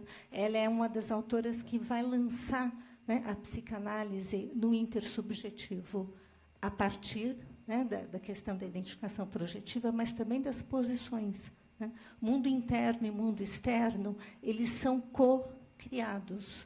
Né? Eu acho que a grande contribuição da Melanie Klein é que esse outro, né, esses outros em mim, esses objetos internos, eles são coloridos pela minha experiência. Então, é muito interessante essa junção que você fez entre posição e vínculo, né? Porque, se a gente pega, vamos dizer, a partir de Bion, tudo é ligação. Né? Tanto o funcionamento psíquico, intrapsíquico, quanto o intersubjetivo, que estão sempre conectados. Né? Pensamento é ligação. Dar sentido para a experiência emocional é ligação. Né? Então, o que a gente pode pensar é que a psicanálise ela vem se expandindo nas suas ideias, né? E eu gosto muito sempre de assim, imaginar que cada autor vai colocando um foco de luz sobre determinado fenômeno psíquico, né? E que as indefinições são muitas, né? Porque o ser humano é uma obra aberta. Né? Não só a obra do Freud é uma obra aberta, como o ser humano é uma obra aberta. Né?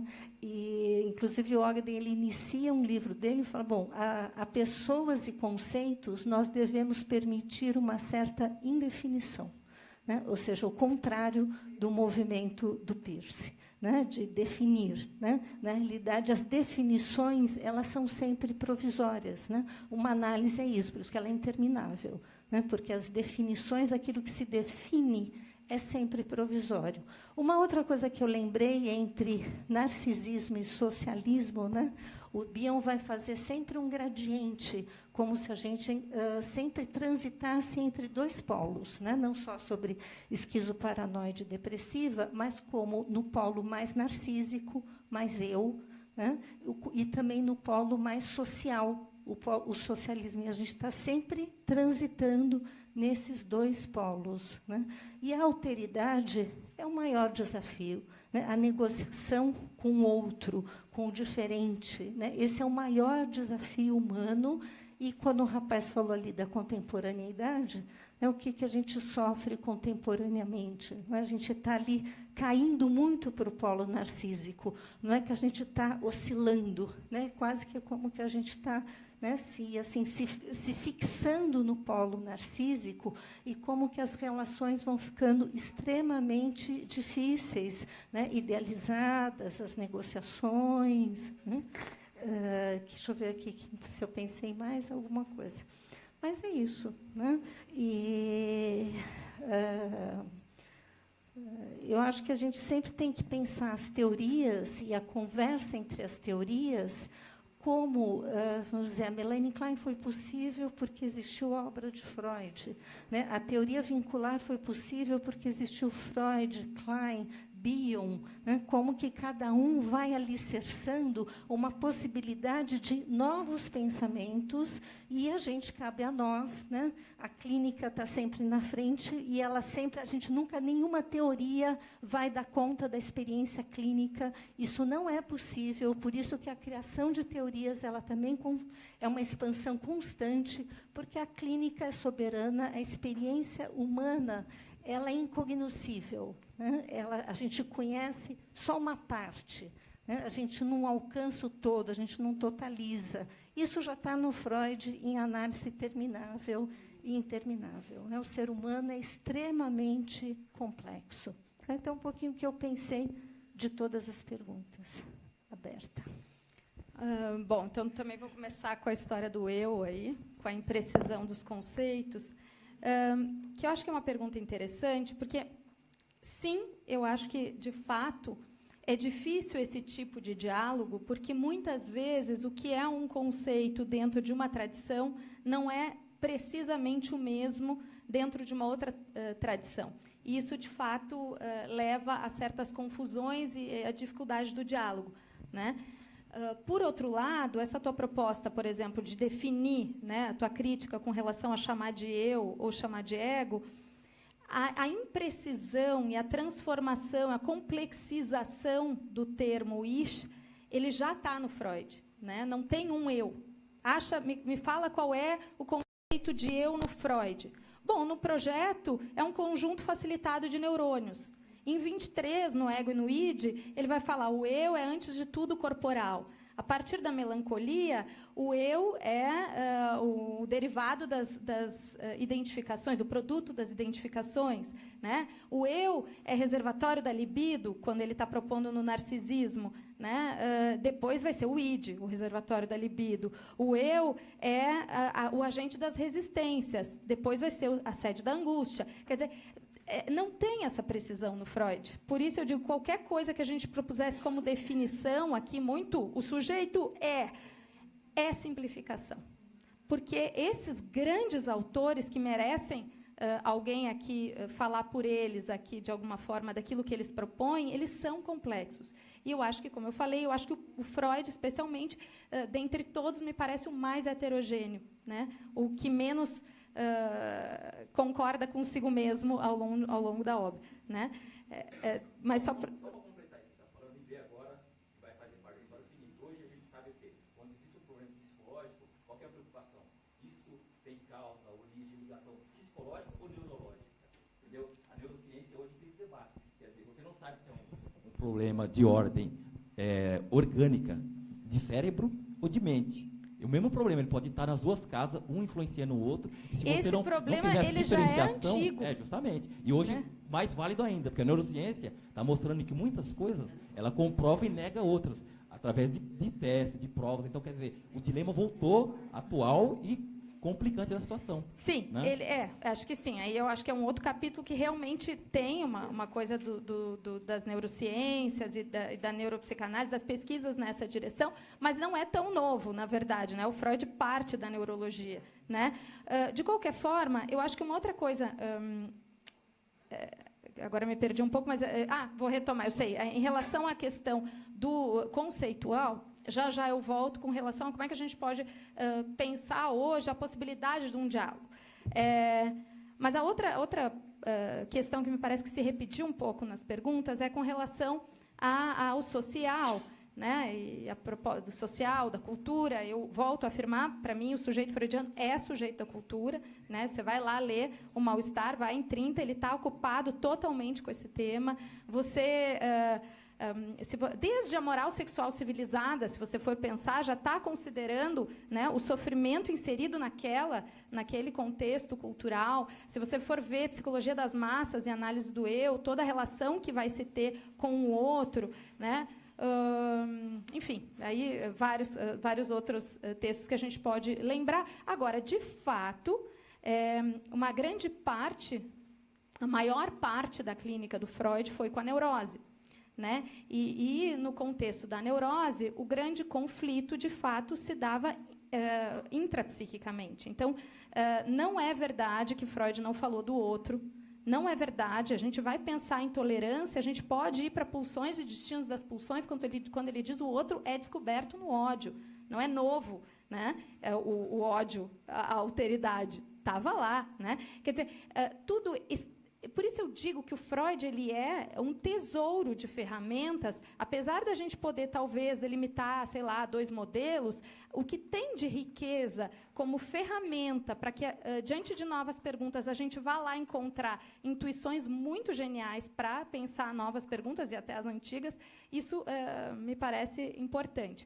E uma coisa que eu pensei também com relação a esse tema conceitual, responde um pouco à ideia, às outras perguntas sobre o momento, né, e a psicanálise contemporânea, mas a gente vê que a dificuldade de diálogo, lá em 75, André Green escreve um texto que chama O Analista, a Simbolização e a Ausência, e uma das coisas que ele vai afirmar é que a psicanálise está em crise, há uma crise da psicanálise. E ele vai falar que a psicanálise está em crise, uma parte em função do que está de fora lá, então dessas exigências aí, o que se oferece além da psicanálise, mas também por motivos internos. E um dos motivos internos que ele vai definir é a impossibilidade de diálogo. Né? Isso que a gente está tentando fazer aqui, e está contando com vocês, isso não era possível há um tempo atrás. Né? E por quê? Passado lá esse momento freudiano, vai se dar, então, aquela era das escolas, né, em que muita coisa avança, né, mas também, e a gente, em termos de teoria, vai ter contribuições muito importantes, mas, ao mesmo tempo, também se dá um fechamento dogmático, né, que produz, mas que também restringe em muitos aspectos. Né? Então, uma das saídas que o André Green propõe para que o diálogo seja possível vai um pouco na linha do Ferreira, que ele diz, é usar a metapsicologia freudiana para tentar se entender. Porque todos partem de algum Freud. Né? Contribuem e vão ter avanços diferentes. O Renato Mezan tem um livro, O Tronco e os Ramos, agora, que vai falar justamente isso também. Né? Da mesma raiz, saem troncos que vão em diferentes direções. Enfim, bom. Obrigada.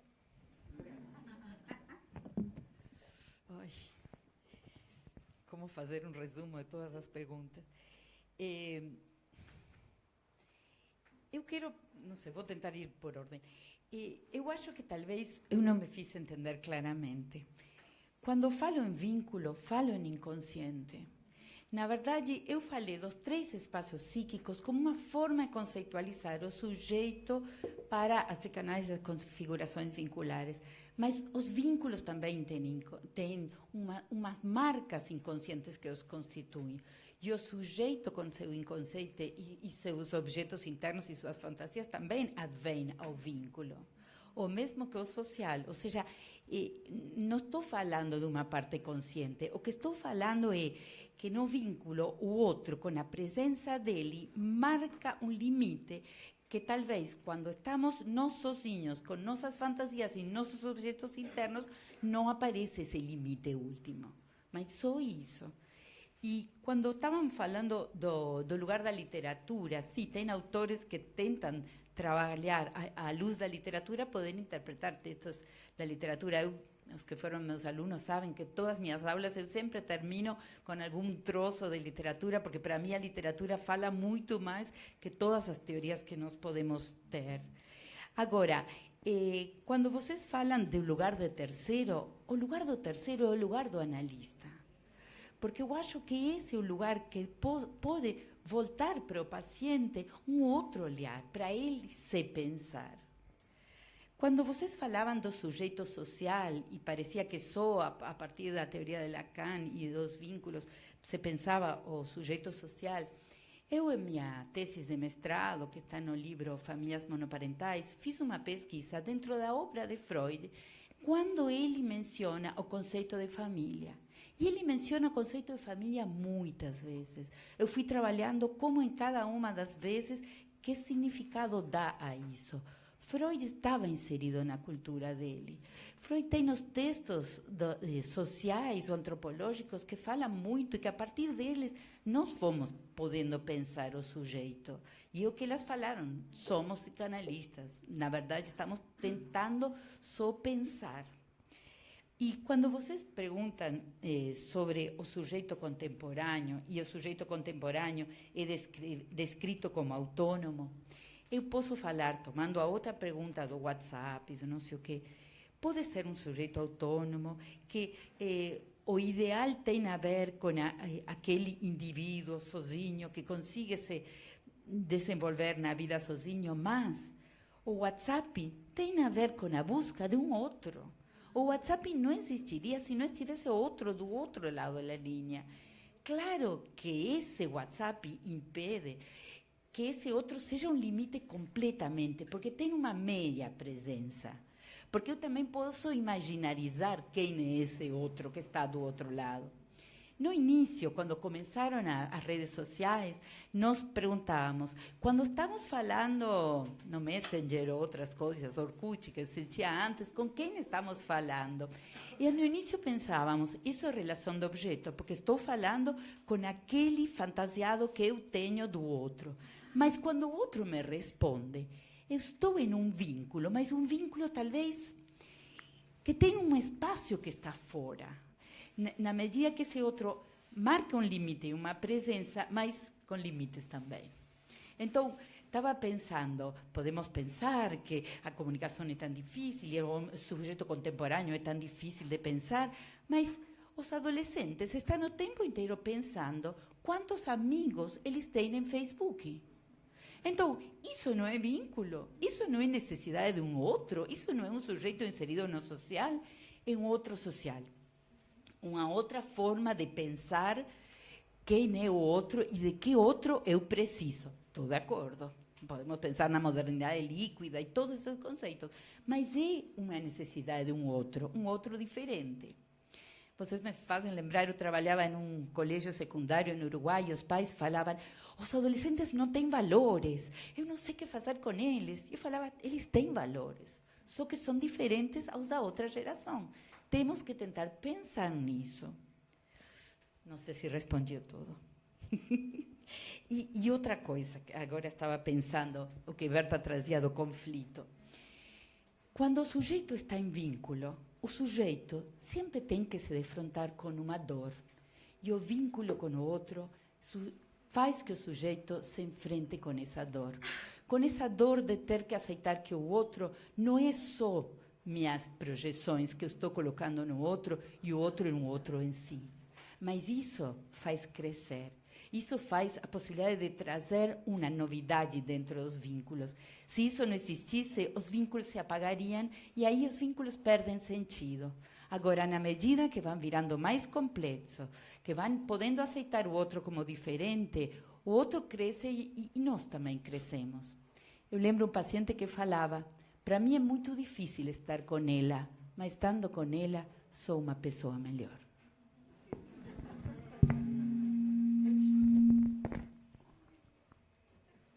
No horário em ponto.